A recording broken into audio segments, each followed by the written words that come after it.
Hey guys, this is Isa again with Journey to Programming, and what I'm going to do is I'm going to continue where we left off talking about UDP and TCP communication over IP.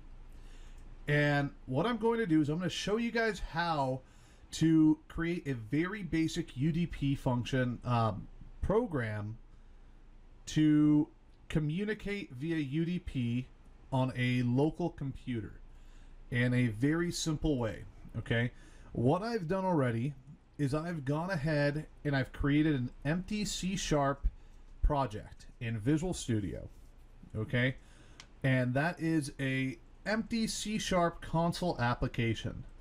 After I created it, I opened it up and I went to my program.cs script. In there, most of you guys at this point should see your main method empty. Okay, if you've got to this point, what you should do is you should go ahead and save it. It should already be compiled, and then go ahead and run a Control F5, or go up to your debug and start without debugging. What that will do is it will execute this very simple empty console application, and it'll open up your actual console window. And by running it without debugging, you'll see the console window with the pause, which is asking for the key to continue. If you run this just normally, that window will pop up, and then it'll go ahead and end the application once the method's been completed.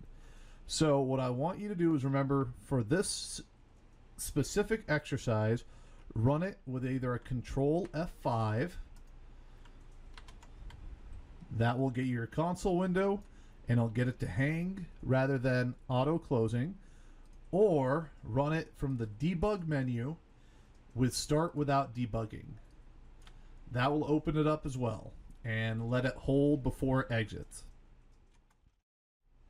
Alright, and now at this point what we're actually going to do is we're going to add a new class to our project. So go to your project in the Solution Explorer, right click on it and go to Add and select Class. Okay, once you've done that, I want you to call this class Simple Sender. You can go ahead and give it a .cs if you prefer, or you can just call it Simple Sender. Once you hit Add, it will append the .cs for you. Alright, what you're going to do next is we're going to actually clean up our usings, because we will not need all these namespaces. For this simple implementation, what we're going to need is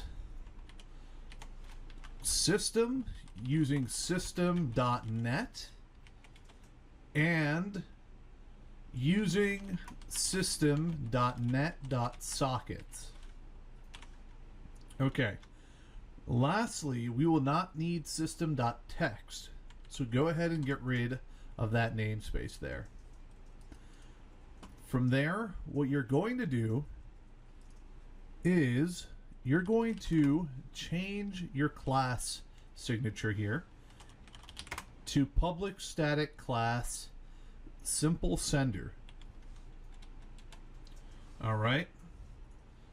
At that point, what we're going to do is we're going to add a public static method.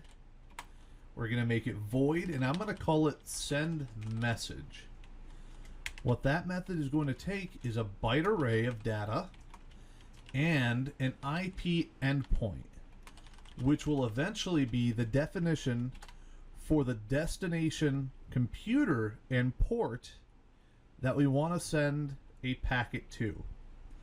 All right, so let's go ahead and continue writing this code, and then I'll explain it a little bit more in depth. So within this method, what we're going to do is we're going to create a UDP client. I'll call it client, and what we're going to do is we're going to give it an IP address we're going to give it a new IP endpoint with an IP address any, and then a port of 9000. So let me explain what's actually going on here. I'm creating a UDP client when we call the send message method.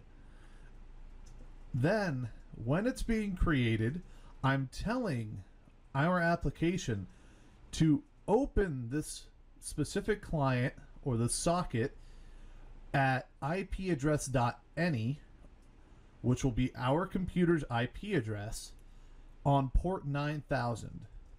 Port 9000 being the port we're going to send this message out of. Okay, continuing on, what I'm next going to say is client.send data, which is the byte data parameter for this method. I'm going to say data.length to determine that we're going to send the entire byte array of data that we're passing into this method. And lastly, we're going to be sending it to the IP endpoint called destination, which was a parameter for this method as well. I think you guys just heard my Windows give me a notification. Freaking Windows updates. All right. Lastly, what I want you to do is I want you to close this client.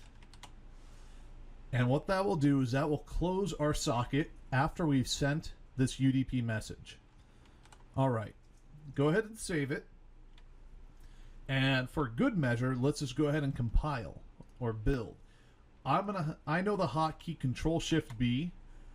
I can see that it succeeded. That's oh happy day for me.